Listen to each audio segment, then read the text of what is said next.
The message appeared on my screen just as I stepped out of the shower, and the second I read it, my stomach dropped so hard I thought I might actually throw up. I can't stop thinking about how beautiful you look tonight. If I were brave enough, I'd kiss you the next time I saw you. I stared at the words in horror. Those weren't meant for my neighbor. They were supposed to go to someone I'd matched with on a dating app earlier that evening. Instead, I'd somehow tapped the wrong conversation. The name at the top of the screen read Emma, the woman who lived across the hall from me.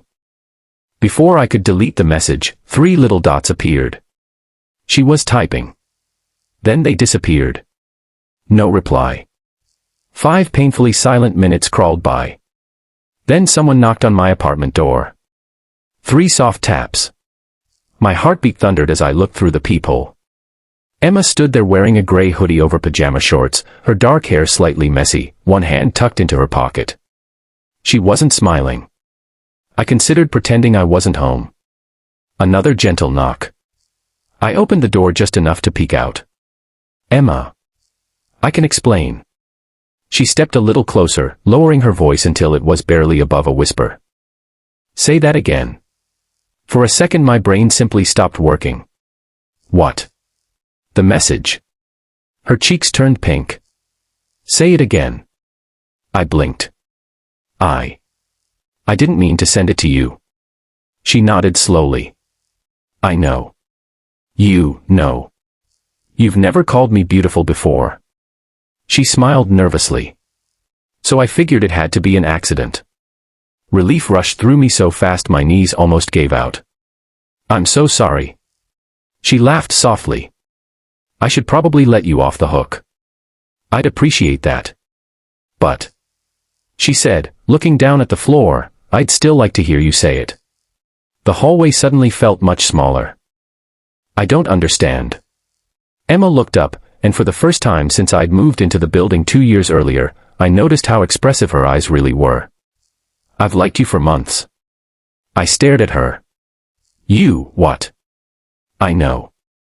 She covered her face with one hand. Terrible timing.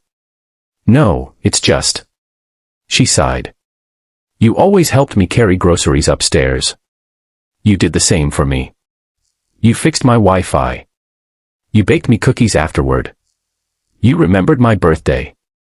You told me because the delivery guy accidentally shouted, "Happy birthday, Emma," loud enough for the entire hallway to hear. She laughed again.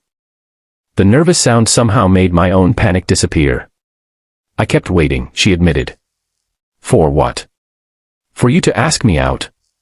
I rubbed the back of my neck. I assumed you already had a boyfriend. What made you think that? The guy who visited every Friday. Emma burst into laughter so suddenly she had to lean against the wall. That's my brother. Seriously. Seriously. I covered my face. This is officially the most embarrassing night of my life. I don't know, she teased. It's becoming one of my favorites. For the first time, we weren't just neighbors making polite conversation in passing. We were simply 2 awkward people standing barefoot in a hallway after midnight, smiling like teenagers. I really am sorry about the text, I said. I know. It wasn't meant for you. I know. I wasn't secretly trying to confess my feelings. She tilted her head. Weren't you? The question caught me completely off guard. Because the truth was, I didn't know anymore. Ever since moving into the apartment building, Emma had become part of my daily routine without either of us realizing it. Morning coffee in the lobby. Quick conversations while checking the mail. Laughing whenever the ancient elevator decided to stop between floors. Watching snow fall from the shared balcony during winter. She'd slowly become the person I looked forward to seeing most. But I'd never allowed myself to think beyond friendship. Mostly because I was convinced she wasn't interested. I think. I finally said. She waited. I think I stopped noticing when friendship started becoming something else. Her smile faded into something softer. You mean that? I wouldn't say it if I didn't. She searched my face as if trying to decide whether I was only saying it because of the accident. I've spent months convincing myself you were out of my league, I admitted.